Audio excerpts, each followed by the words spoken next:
तो नमस्कार, मैं विपुल सिंह स्वागत करता हूं आप सभी का स्टडी कैपिटल के इस प्लेटफॉर्म पर। आज हम हैं जवाहरलाल नेहरू यूनिवर्सिटी यानी जेएनयू में, और जेएनयू में आज हम बात करने वाले हैं एमए हिंदी के एस्पिरेंट्स से जिन्होंने एमए हिंदी का एंट्रेंस एग्जाम क्रैक किया। और आपको पता है कि अगर जेएनयू में आपको एडमिशन लेना है तो टॉप स्कोर लेकर के आना होता है सीयूईटी के एंट्रेंस में। तो हमारे साथ हैं घनश्याम जी जो अभी फिलहाल जेएनयू से एमए हिंदी परस्यू कर रहे हैं। तो आपका बहुत सारा स्वागत है हमारे इस इंटरव्यू में। बहुत धन्यवाद आपका। घनश्याम जी के विषय में चर्चा होगी, साथ में चर्चा इस विषय पर भी होगी कि इन्होंने इस एंट्रेंस एग्जाम की यात्रा को, जेएनयू तक पहुंचने की यात्रा को कैसे तय किया और क्या क्या कठिनाइयां इन्होंने फेस की।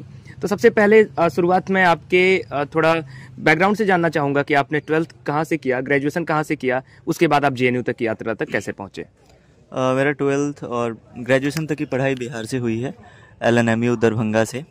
और ग्रेजुएशन में चूँकि 12th के बाद मैं 1 ईयर BSc मैथमेटिक्स करने गया और फिर कुछ कारणों से फिर वहाँ से रिटर्न मैं हिंदी में आया। और मुझे MA कहीं अच्छी जगह से करनी थी। उस समय फ़ोन इंटरनेट की सुविधा होती है तो उससे पता चल जाता है कि आप यहाँ जा सकते हैं। तो मेरी प्रायोरिटी लिस्ट में JNU और BHU दो जगह थी, DU नहीं थी कुछ कारणों से, व्यक्तिगत कारणों से। JNU और BHU में मैंने 22 में एंट्रेंस दिया था, उसमें मेरा JNU नहीं हुआ था, BHU हो रहा था। लेकिन LNMU से आपको डिग्री नहीं मिली, हाँ लेट मिलती है, इसलिए मुझे उस ईयर एडमिशन नहीं मिला। फिर 23 में फिर से मैंने दिया पेपर, और 23 का पेपर थोड़ा कठिन था, उसमें हो गया यहाँ पे। तो फिर मैंने BHU से ज़्यादा इसको प्रेफर किया। पेपर कठिन था तो आपका पेपर हो गया। आपने कहा कि मैंने 12th के बाद BSc ट्राई किया, तो ये हिंदी साहित्य की तरफ जो आपका प्रेम, एक तरीके से आपका मन बदला, क्या रीज़न रहा होगा इसके पीछे, क्या कारण था। मैं BSc करने गया था, इग्नू से कर रहा था मैंने 1 ईयर किया भी परस्यू। लेकिन चूँकि मैं उससे पहले ठीक ठाक स्टूडेंट था और BSc करते हुए इंस्टीट्यूशंस आपको उतना सपोर्ट नहीं कर पाती है, खासकर मैथमेटिक्स में जब आप थोड़ा डीप पढ़ना चाहते हैं। क्योंकि मैं वहाँ BSc करने गया था ताकि कहीं IIT से वो करके IIT जैम करके मैं MSc करूँ, लेकिन वहाँ मैं कर नहीं पा रहा था। मैं 50-60% वाला स्टूडेंट खुद को फील करने लगा, तो मैंने स्विच कर लिया। क्योंकि तो हिंदी साहित्य में आपने कुछ बड़ा सोचा और इसलिए हिंदी साहित्य की तरफ मूव किए, बहुत अच्छी बात है। थोड़ा सा मैं आपसे जानना चाहूँगा एंट्रेंस एग्जाम की यात्रा के विषय में अब, क्योंकि छात्रों के लिए ये जरूरी है जानना कि हमारे कोई बड़े भाई अगर JNU तक पहुंचे तो उन्होंने इस यात्रा को कैसे कंप्लीट किया, किस तरीके से, कितना कठिन होता है। क्योंकि JNU का जब नाम सुनते हैं तो लगता है कि भाई बहुत कठिन यात्रा है। तो आपको क्या लगता है कि JNU की यात्रा कितनी कठिन है और इसको सरल कैसे बनाया जा सकता है। कठिन तो है, इसमें कहने की बात नहीं है, कठिन है। मैं हिंदी का स्टूडेंट रहा हूँ ग्रेजुएशन में, मैंने 3 साल हिंदी पढ़ी है, अच्छे से पढ़ी है, मतलब ठीक ठाक पढ़ी है। तो जो मेरा तरीका है, मैं उसमें आपको ना तो किसी को मैंने गाइड बताया कि ये गाइड पढ़िए और ऐसे 2 महीना और 3 महीना में ऐसे प्रोग्राम, वो मेरे पास नहीं है। मुझे लगता है कि CUET एंट्रेंस के लिए, हिंदी के लिए आधारभूत जो पुस्तकें हैं, बिल्कुल आपने गाइड को यहाँ पे नकारा, मैं बिल्कुल आपकी बात से सहमत हूँ। और मैं यही प्रश्न पर पहुँचना चाह रहा था कि जो आधारभूत पुस्तकें हैं उनका कितना रोल है हमारे इस एंट्रेंस एग्जाम की तैयारी में, और कौन कौन सी पुस्तकें, थोड़ा स्टूडेंट्स को सजेस्ट भी करिएगा, उन स्टूडेंट्स के लिए भी जो बेसिक से स्टार्ट करना चाहते हैं और उन स्टूडेंट्स के लिए भी जो प्रो लेवल पर हो चुके हैं। ठीक है, इतिहास एक बड़ा पोर्शन है उसका, और मुझे लगता है कि रामचंद्र शुक्ल आधारभूत है। लगता क्या है, वो है ही। तो रामचंद्र शुक्ल जी का जो इतिहास है उसको आप पढ़िए, कई बार पढ़िए अगर नहीं समझ में आ रहा है, क्योंकि उसका पूरा खाका आपके दिमाग में होना चाहिए। उस इतिहास को पढ़ने के बाद ही आप दूसरे इतिहासकार को समझ पाएंगे कि वो कहाँ विलग होता है, कहाँ पे मैच करता है। दूसरी बात की जो प्रयोजन मूलक वाला पार्ट है, उस पर एक बेसिक पुस्तक पढ़नी बहुत ज़रूरी होती है। खासकर जब 7-8 क्वेश्चंस आ रहे हैं, उसमें 2-1 क्वेश्चंस ऐसे हैं जो सीधा अवधारणाओं से संबंध रखते हैं। तो मुझे लगता है मैंने विनोद गोदरे जी को पढ़ा था, क्योंकि मेरे ग्रेजुएशन में एक पेपर था उसमें, तो उसमें वो आधार ग्रंथ में लगे हुए थे। अन्य भी टॉपिक है, जैसे आप अपना चूंकि आपने इतिहास के लिए रामचंद्र शुक्ल को सजेस्ट किया, आपने प्रयोजन मूलक के लिए सजेस्ट किया, काव्य शास्त्र और जो अदर टॉपिक्स हैं उनके लिए कौन कौन सी पुस्तकें सजेस्ट करेंगे।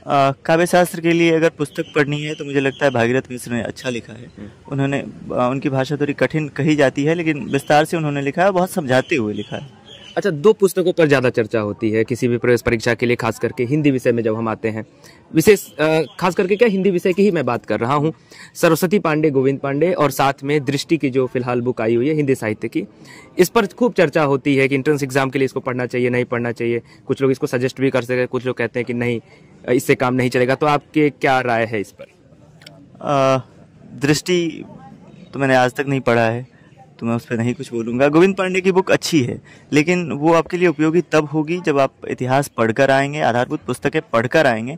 उसके बाद चूंकि उसमें फैक्ट को एक जगह संकलित किया गया है, परीक्षा में जाते हैं तो उसका 50% तो वेटेज फैक्ट का ही लगभग होता है, तो वो ज़रूरी है, वो ठीक है। लेकिन वो केवल उससे काम नहीं हो सकता है, मुझे लगता है। और अब जिस तरह की पैटर्न बदल रहे हैं परीक्षाओं में, जो प्रश्न आप 50-60 तक आ जाएंगे, उसके बाद जो आपको सिलेक्शन देंगी, जो अवधारणाओं और गहनतम जो अध्ययन की आवश्यकता होती है, उसके लिए आपको, मुझे लगता है कि आधार ग्रंथ पर जाना चाहिए, इतिहास और इन सब विषयों। बिल्कुल, बहुत बेहतरीन बात आपने कही कि चूंकि जो एवरेज क्वेश्चंस हैं, अगर हम किसी भी पेपर को देखते हैं तो मुझे लगता है कि 50 to 60% क्वेश्चन जो हैं वो एवरेज होते हैं और 20% क्वेश्चन काफी आसान होते हैं। लेकिन जो मेरिट में डिसीजन लेते हैं कि आप जेएनयू जाएंगे, बीएचयू जाएंगे या डीयू जाएंगे या अपने गांव के कॉलेज में रह जाएंगे, वो जो 20 से 25% सवाल होते हैं वही डिसाइड करते हैं।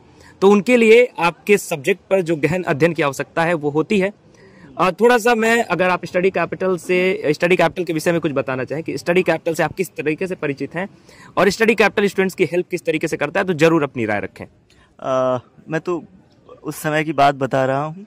मैं चूंकि हिंदी का विद्यार्थी रहा हूँ, तो मुझे किसी टॉपिक पे मैंने आपको बहुत नहीं देखा है, लेकिन लगातार जो क्वेश्चंस कराते हैं आप, और खासकर उस समय प्रयोजन मूलक और इन सब विषयों पर कंटेंट की कमी थी 22 वाले में, तो उसमें आपको मैं देखता था और आपने हमेशा अपडेट किया है सबको, तो आपका नोटिफिकेशन ऑन रहता था, कुछ होता था तो आ जाते थे, तो मुझे इंटरनेट करने की बहुत आवश्यकता नहीं पड़ती थी। इसके लिए मैं बहुत शुक्रगुजार हूँ आपका। बिल्कुल, बहुत बढ़िया। तो ये आप सभी के लिए मैसेज है कि आपका भी नोटिफिकेशन ऑन रहना चाहिए। सब्सक्राइब करने के लिए मैंने शुरू में कहा नहीं, आपको कर लेना चाहिए।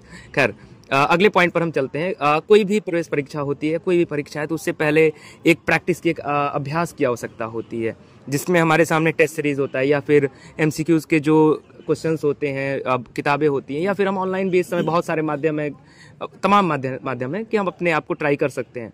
तो उसकी कितनी आवश्यकता है और एंट्रेंस एग्जाम में उसका कितना रोल होता है? बहुत रोल होता है, बहुत आवश्यकता है और बहुत बड़ा रोल होता है। टेस्ट सीरीज कई लोग तो चला भी रहे हैं, बहुत लोग खरीद कर करते हैं। अगर आप टेस्ट सीरीज नहीं करना चाहते, नहीं खरीदना चाहते हैं, एमसीक्यूज प्रैक्टिस के लिए मुझे लगता है कि प्रीवियस ईयर क्वेश्चन से बढ़िया कोई टेस्ट सीरीज नहीं हो सकता है।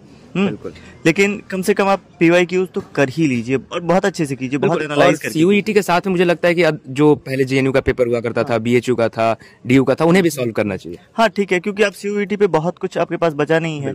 और सीयूईटी का जो 22 वाला पेपर है, वो चूंकि पहली बार हो रहा था, तो उसको छोड़ दीजिए। तो बाकी जो 23 का और 24 का पेपर है, वो उसका लेवल ठीक ठाक है, तो आप उसे जेएनयू के पिछले एंट्रेंस से और बीएचयू से जोड़ सकते हैं, हैदराबाद से जोड़ सकते हैं। डीयू का स्तर थोड़ा डाउन था पहले वाला, अब तो वो सीयूईटी में ही आ गया है। बिल्कुल। तो जेएनयू आप आ चुके हैं, जेएनयू में आपकी पढ़ाई चल रही है, ऑलमोस्ट 1 साल आपने कंप्लीट भी कर लिया है। क्या स्थिति है जेएनयू की? हिंदी विभाग क्या कहता है कि जेएनयू में एमए हिंदी करने के लिए आना चाहिए, तो क्यों आना चाहिए, क्या खासियत है इसकी? जब मैं आपको कह रहा था कि आधार ग्रंथ पढ़ना चाहिए, तो उसका एक फ़ायदा ये भी है कि एमए में आने के बाद आपको पढ़ाया नहीं जाता है बेसिक चीज़ें।